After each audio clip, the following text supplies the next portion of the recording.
trailblazer, he had no problem preparing the way for Jesus. You see, John the Baptist made disciples. We see he was bold enough to do that. He raised up Andrew, who ultimately was the brother of Peter. And because Andrew was a disciple of John, and John pointed him back to Jesus, Andrew then decided to go get his brother and tell him about this Messiah. Peter ultimately followed the Messiah, and he was discipled by Jesus. And this Peter, he did more than just cut off ears, because Peter was discipled as a result of John the Baptist's ministry, pointing people to Jesus.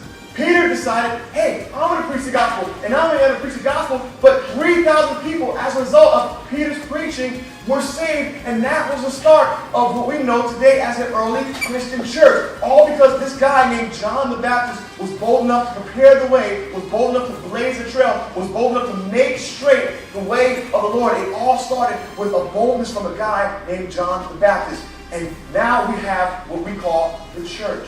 In Exodus 14, it goes down like this. God tells Moses to lift up his staff to part the Red Sea. Great obstacle. Doesn't seem normal, but guess what? It happens. The Red Sea parts. The people of Israel who are being chased and pursued by Egypt, they go through the Red Sea on dry ground. Then the Red Sea swallows up the Egyptians. They experience great victory. Guess what? There was a miracle. We see it. We believe it. As a matter of fact, chapter 15, they write a song about it. They're praising God. They're on fire for the Lord. The whole entire chapter is dedicated to them glorifying the Lord. But guess what? Here we are, wishy-washy people. Chapter 16, they're ready to go back to Egypt. One chapter over, they're wanting to turn back to their old ways because they don't see God. My question is this.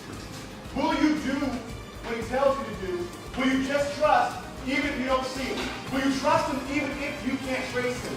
That's the question. It's the 7 wonders of John 3:16. They're going to be up on the PowerPoint so you can look at them. But listen to this.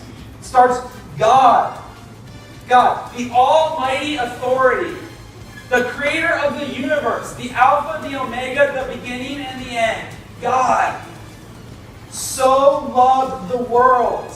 The greatest motive, the mightiest motive. Listen, God didn't have any ulterior motives. He didn't have any other reason to do this except he loved the world. He loved us so much that he gave his only begotten Son, the greatest gift anyone could ask for, the thing that was most precious to him. What is your most prized possession? What is the thing you love more than anything else in this world? Would you give it up for a bunch of people that don't love you, that don't care about you, that hate you, that slander you, that mock you? Well, God did this. He gave his only begotten Son, that whoever, the widest welcome. Listen, this isn't a VIP party. This isn't a backstage pass. This is whoever. You want to come, you can come. It's for whoever believes in him. The easiest escape. Guys, it's that simple. It's that simple. Whoever believes in him. It's like looking at the bronze serpent. You look at that, you'll be saved. Whoever believes in him should not perish. The divine deliverance.